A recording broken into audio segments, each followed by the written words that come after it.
It is time for the new Mythic of October, and we know it's going to be an Astra unit. We don't know exactly who. Personally, I'm just hoping it's not an OC. I know most likely it probably will be like Nura or like Fafnir or somebody, but I would really love to see like Athos or Nurgle, which is probably Copium. So let's just jump in and see what we actually got. Oh, it's Veyle. Okay. So we have an Engage Mythic. That's not too surprising, actually. Ooh. The art looks really good. So we have what? A Defense Astra Mythic Blue Tome Infantry. Okay. Okay, let's start off on the top with their preference weapon, Obscurite. I said that wrong. Let's just go with it.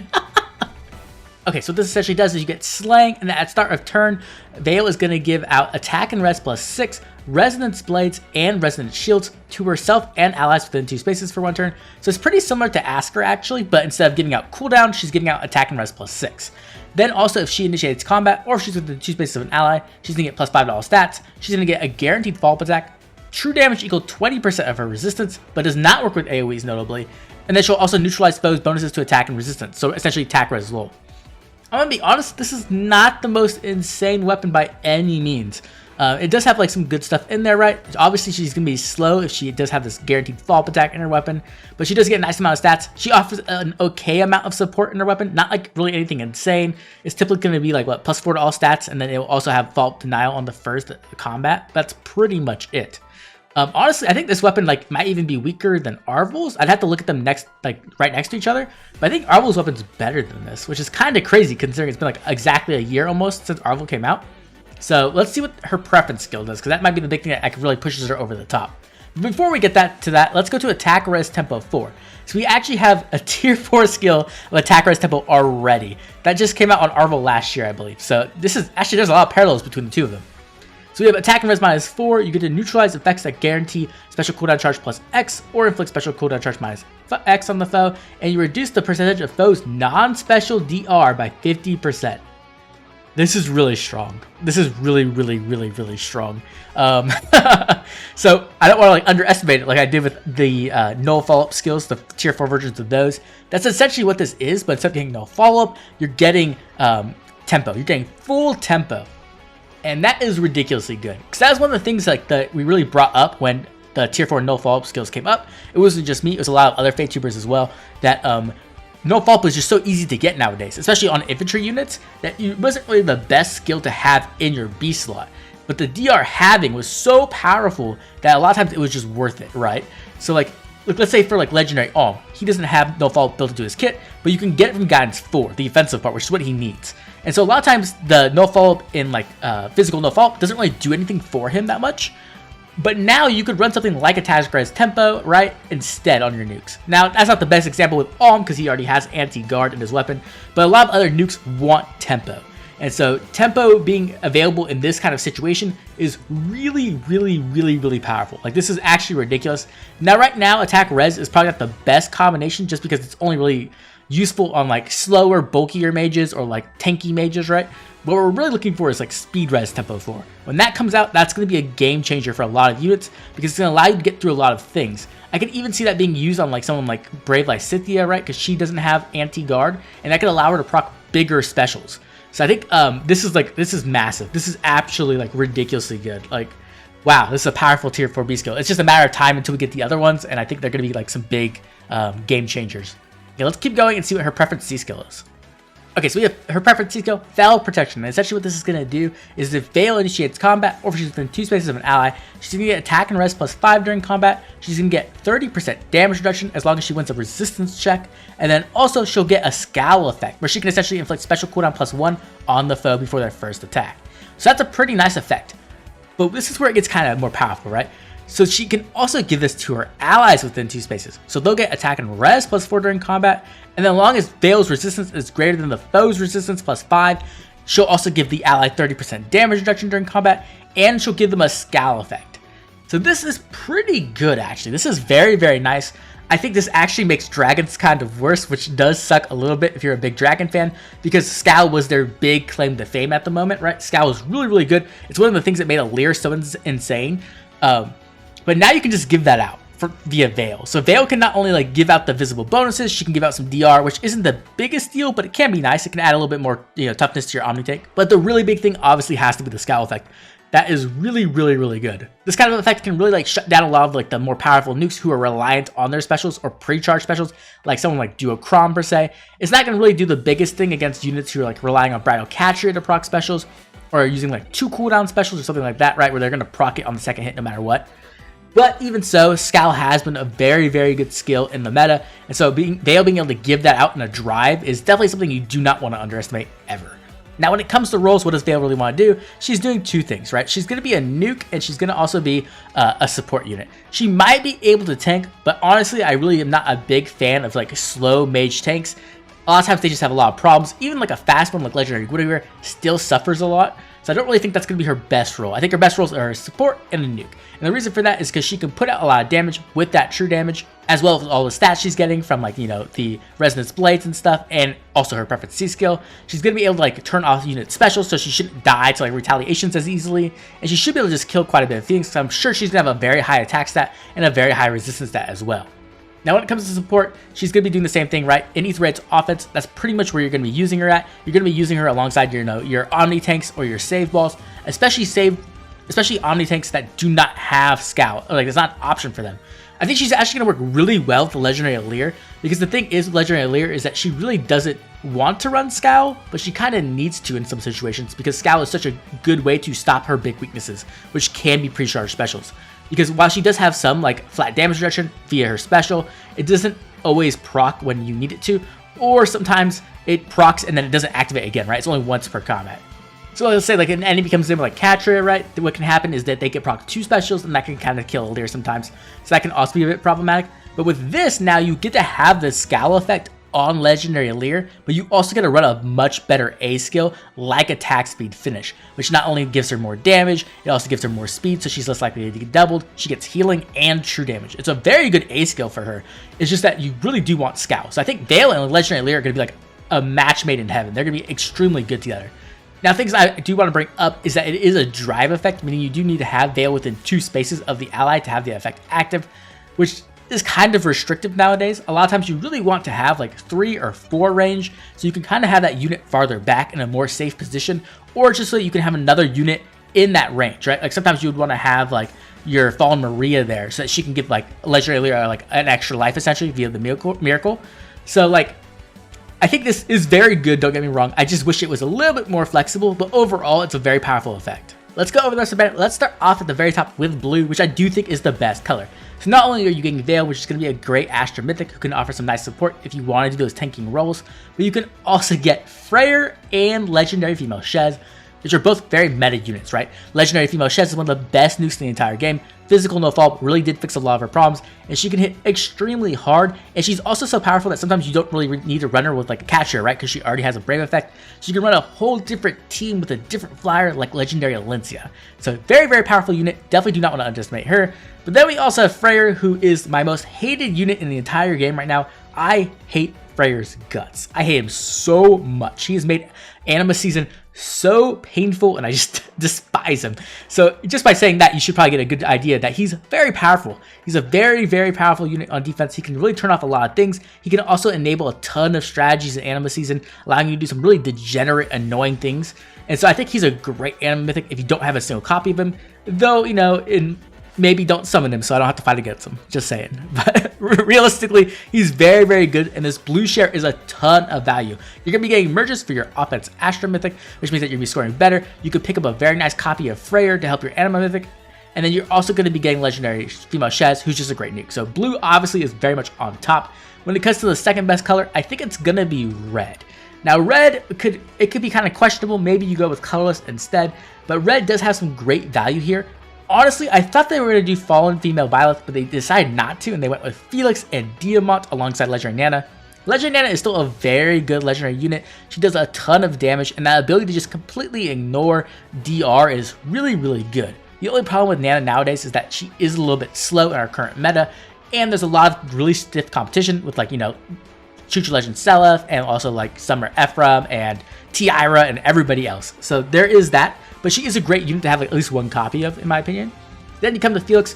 Felix, once again, a great God Sword who has some very unique stuff where he can be a really good user of Godlike Reflexes. Probably the best user of Godlike Reflexes in the game currently. But even so, I wouldn't say he's like the top tier God Sword by any means. Though he does also come with a ton of amazing fodder. So if you are looking to build a God Sword, Felix can be a great pickup for that. Though, of course, as a Felix stan, I must say, like, that is kind of blasphemy. Then we come over to Diamant, and Diamant is a very interesting unit. I will be like completely honest, I think he's a little bit underwhelming. Definitely didn't live up to what I was hoping for him, but he can be a very unique and cool unit, and he definitely can fit into a lot of strategies, and he does come with some really good fodder as well, with like attack, defense, finish 4, right? So I think if you're trying to go into red, you can get some great units while getting some great fodder, so like no matter who you pick up, you'll probably be pretty happy. After that, we have Colorless. Now, Colorless could be second. Maybe it's Colorless or Red. For me personally, Colorless, the only problem is that Arvel is there, and I have a +10 Arvel. But Arvel is a very good defense mythic. They are like very, very powerful. They can do a ton of damage. They're very good in summoner duels with like AoE builds. That guard aura they put down is very annoying to deal with. So they're very, very solid, right? They're up there with Mirabilis, Infamortis, and Freyr. The problem is that mythics have so many there's so much competition because there's so many good ones currently that you might not want to run Arvel. But if you do, they're a great choice, and they also have some great fodder as well. Then we have Ashe. Once again, Ashe is a good light mythic, but not like absolutely like amazing anymore because Guidance 4 has kind of stolen all of her like uniqueness. She's still very solid, and she can work on like Gale Force teams or like tanking teams or even hit and run. So she's definitely usable. And because she's free to play, you already have at least one copy, so you can add some merges to make her score better as well. But the real star in the Colorless banner has to be Alcryst. I think people are sleeping on Alcryst super hard. Alcryst is actually an amazing nuke. He hits really, really, really hard. And when you put him with Catria, he can hit 4 times in a row and like proc a whole bunch of specials and just destroy pretty much anything. Like, he is a fantastic nuke, especially considering that he's using an arcane bow. And the thing is not only are you getting that arcane bow that you can hand out, but you're also getting Flash Sparrow, which is really nice. You're getting Defense Red Smoke 4, and he's just a very, very good unit. And you get to duplicate fodder with him as well.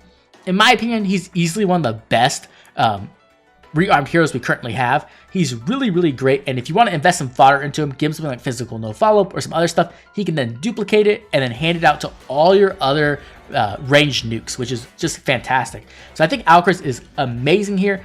But once again, Colorless is kind of a mixed bag because it's really going to depend on what you have, right? Are you merging up Ashe? Then sure, this is a great color for you. But if not, then it's probably not the best because you don't really want to try to roll that dice and hit Alcryst every time because there's a chance you might get Ashe or Arvel and you might not need either of them, right? And then lastly, we're going to have Green.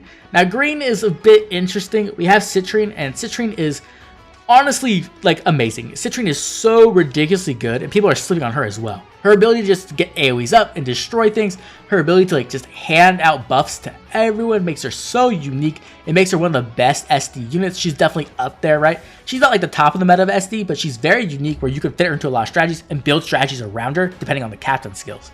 She also can fit really well into Aetherite's defense, and she's just a really, really good unit. And she also comes with Special Spiral Force, so if you don't need her, you get really good fodder as well.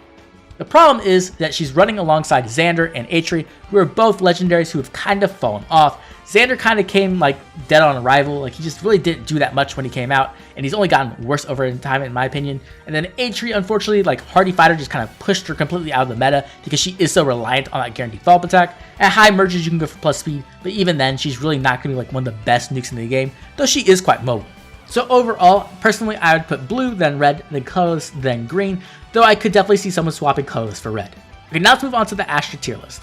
Okay, so we have the Astra tier list, and I did move things around a little bit. I do think Plumeria is probably just the best Astra mythic in the game currently, and the thing is that she's getting her remix and refine very soon, so I just put her at number 1 for now, because I assume no matter what she gets, even a little tiny push will make her better overall. Altina is still very, very, very good. I know people are going to say bias or whatever else, but she's a great Vantage unit, probably one of the best Vantage units in the game currently, at least top 2.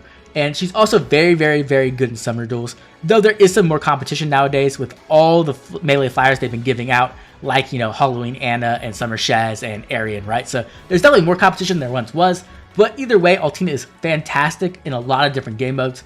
In third place, I actually have Hathor now. I've moved her up. I think Hathor is very, very good, and I probably slept on her a little bit. She's a fantastic nuke, but more importantly, she fits into a lot of different strategies, right? Her ability to just hand out, like, treachery and all those stats, right? And the cancel 1 is very good on offense. It can allow you to like have a very flexible Gale Force, so you can like give your engagement unit enough power to break through that front line, or you can even put it like on an Omni tank, right? And then your Omni tank will have so much more firepower so they can actually secure kills. Aether is definitely not a unit you want to sleep on. She's great, so that's a great pickup as well. Down in S tier is where I'm going to have Veyle. I'm going to actually put her below Sather for right now. I think Sather is a very, very powerful hero. The problem is that she requires a lot of planning and strategy. You really have to know how to use her to get to her max benefit, so you can turn off a lot of units, or like make sure that certain units are getting turned off, or like setting up Gale Forces so that she can fit into the perfect position. She's very powerful, and so a lot of times I think people kind of sleep on her because they don't know how to use her, which, you know, it takes a lot of like practice and learning. So I'm going to have Veyle right after that. I think Veyle is a very powerful unit, don't get me wrong. She could put out a ton of damage, and her support is very good, but I do think it is a bit limited in what it can really do. Scowl is a very powerful effect, but you're really only looking for that on your armors and your Omni tanks. And so if you're a big save ball user or a big Omni tank user, I think a Veyle can be a great choice for those strategies, and she's definitely worth like merging and using there. But when it comes to other strategies like hit and run or Gale Force, Veyle really isn't offering anything at all. And so I think that I'm going to put her here for now. Maybe I'll be wrong and she'll become better than I thought she was. I definitely plan to pick her up just because I love tanking, right? And if I can give, you know, Dimitri more effects, I'm always going to take that option. After that, we have Regan and Elamine. Elamine has plummeted super hard. Unfortunately, like, she went from one of the best Astra Mythics we ever had to just not being all that powerful nowadays. The defensive res buff is nice. The 30% DR is okay. There's a lot of penetration going around now, so it's not as powerful as it once was. And, you know, the existence of Freyr has just ruined Elamine's ability to false start effectively. Now, in a lot of lower tiers, you might not run into Freyr, so he might not be that big of a deal, but he is getting his rerun now, so there is a chance that he'll become more prevalent over time as people have now tested him and seen how good he really is. So unfortunately, I have to put Elamine down. We also have Thor going down, and then Naga in A tier as well. Thor, once again, just not as good as she used to be. Still very usable, just not as powerful as she once was.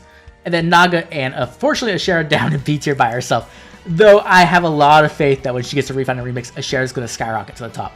Please, IS, do not do Telly's dirty, please. Okay, let's move on to the final section of the video, should you pull. Okay, so when it comes to pros, there's quite a few here, right? We have a really nice blue share, so if you're really into Ether raids, these are some great pickups. Veyle, Freyr, and Legendary Female Chefs are all great, so if you're going for blue, that's going to be great. You're getting a great meta nuke and a defense mythic. Red is pretty interesting, is that you're going to have some nice God Sword fodder there, as well as Nana and Diamant. So there's some nice fodder there if you're really going for that, or if you're a big fan of Diamant and Felix like me, then obviously that's a great place to summon as well. And then lastly, you have Alchrist and Cutlass, who's offering you that amazing skill duplication, fodder, and an arcane bow. Now, when it comes to cons, there's quite a few as well. We do have the Ninja banner coming up, and historically, the Ninja banner has been one of the most powerful banners every single year. Ever since we've gotten Ninja Lin, we had Ninja Corrin, who was also very, very meta influential, so much that we had to, you know, put deflect magic into the meta. Then we had Duo Leg Yarn last year, who wasn't as meta influential, but just, you know, there's a very high possibility we get an insane Ninja Duo this year, so that's definitely something you want to have orbs for just in case. Also, at the end of November, we have the double legendary Mythic banner, which typically is very powerful as well. We got Emblem and Veronica last year, so I'm guessing we're going to get some powerful stuff this year as well, including Golveg, who, if she has her same weapon that she has in the game, it's ridiculous. So you're definitely going to want orbs for that. And then, of course, in the beginning of December, we'll be getting our new book, so that's something you also might want to have orbs for. So this isn't a banner I think you necessarily have to summon on, unless these are some of your favorite units. But other than that, I don't think this is a must-pull banner. So I think for a lot of people, this banner could be a good skip. Though, if these are your favorites, definitely pull for them. But now I'd love to hear from you. What do you think of Veyle? How powerful do you think she really is? How much do you think she's going to impact the meta? Are you just excited to see another engaged unit into the game? Now we have a Leer and Veyle. But either way, I'd love to hear from you, so make sure to drop a comment down below. Let me know how you feel about this banner. As always, I'd like to thank my members for all their constant support. And if you enjoyed the video, drop a like and subscribe. This has been Oblivion. I'll catch you all later.